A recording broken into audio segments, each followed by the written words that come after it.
এই মুহূর্তে তমলুক সাংগঠনিক জেলা, যে জেলাতে নন্দীগ্রাম রয়েছে, যে নন্দীগ্রামে আপনাদের রাজ্যের বিরোধী দলনেতা রয়েছে, একসময় আপনার তৃণমূলে কংগ্রেস ছিল শুভেন্দু অধিকারী। তাছাড়া তমলুকের সাংগঠনিক জেলাতে খুব তাবড় নেতা বললে এরকম বোঝায়, সেরকম নামকরা অনেক রয়েছেন। যেমন আপনার এলাকায় সৌমেন মহাপাত্র রয়েছে, মহেশতলে তিলক চক্রবর্তী রয়েছে, নন্দীগ্রামে শেখ সুফিয়ান রয়েছে। সেই জায়গায় আপনি বয়সে অনেক কনিষ্ঠ, কিভাবে রাজনীতিতে সূচনাটা করবেন? মানে ধরুন গতকাল ঘোষণা হয়েছে, আজকে আপনি কাজে প্রায় নেমে পড়েছেন, কিভাবে তাদেরকে সামাল দিয়ে কাজটা করবেন? প্রথমত বলবো, আমার দলের যারা সিনিয়র লিডার তাদের আমি আমার শ্রদ্ধার শুভেচ্ছা ইতিমধ্যে জানিয়েছি, এবং আমি কারোর কাছে ভাতৃসম, কারোর কাছে পুত্রসম।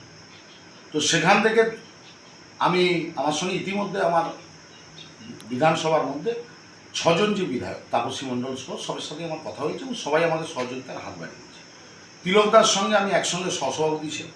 তিলকদাও যখন মহিষাদলের সহসভাপতি ছিল, তিলকদা এখন সভাপতি, আমার সঙ্গে তিলকদারও কথা হয়েছে।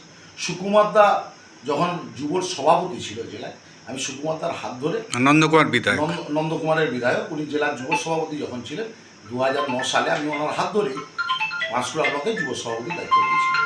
সৌমেনবাবু যখন 98 সালে প্রথম লোকসভা নির্বাচন লড়াই করে পাঁশকুড়া লোকসভায়, তখন আমি সৌমেনবাবুর লোকসভা নির্বাচনে আমি পুলিং এজেন্ট ছিলাম। আর সৌমেনবাবু 2001-এ যিনি প্রথম বিধায়ক হয়, আমার সৌভাগ্য বলুন, আমার বাড়িতে বসেই উনি ইলেকশনটা পরিচালনা করেছিলেন। তো আমার সঙ্গে ব্যক্তিগতভাবে, রাজনৈতিকগতভাবে প্রত্যেকটা কথাভাবে সম্পর্ক। আর বিপ্লবদা সিনিয়র মানুষ, বিপ্লবদা তার আশীর্বাদ করেছে, আমি আবার ব্যক্তিগতভাবে দেখা করবো। আমার সঙ্গে অসিতদার কথা হয়েছে, আমার সঙ্গে চিত্তবাবুর কথা হয়েছে, আমার সঙ্গে আমার যিনি চেয়ারম্যান হয়েছেন, আমাদের সিনিয়র মোস্ট মানুষ দীপনারায়ণ রায়, রাজপরিবারের সন্তান, আমার সঙ্গে দীর্ঘদিন ধরে দীপুদার সম্পর্ক ভালো, দীপুদার সঙ্গে কথা হয়েছে, সবার সঙ্গেই কথা হয়েছে। আমরা তৃণমূল কংগ্রেস আমাদের সিনিয়র লিডারদের, তাদের পরামর্শ, তাদের আশীর্বাদ নিয়ে আগামী দিনের সংগঠনকে মজবুত করতে হবে। পুরনো নতুনকে নিয়েই আমাদেরকে এগাতে হবে, দলকে শক্তিশালী করতে হবে। আর শুভেন্দু অধিকারী নন্দীগ্রাম মমতা ব্যানার্জির নেতৃত্বে হয়েছিল। যেদিন নন্দীগ্রাম হয় সেদিন নন্দীগ্রাম আন্দোলনে আমরাও ছিলাম। যখন মমতা ব্যানার্জিকে 2007 সালে যখন গণহত্যার পর মমতা ব্যানার্জি ঢুকতে পারছে না, পাঁশকুড়া থেকে আনিসুর রহমানের বাইকে যখন যায়, তখন কিন্তু আমরা সঙ্গ দিয়েছি। যখন খেজুরি নন্দীগ্রামে হারমাদ বাহিনী আক্রমণ করেছে, রাতের পর রাত আমরা জেগেছি।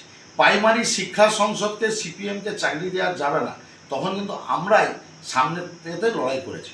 মমতা ব্যানার্জি সেনাপতি হিসাবে শুভেন্দু অধিকারীকে তখন সামনে রেখেছিল বলে আমরা তার সেনাপতিত্ব মেনে নিয়েছিলাম।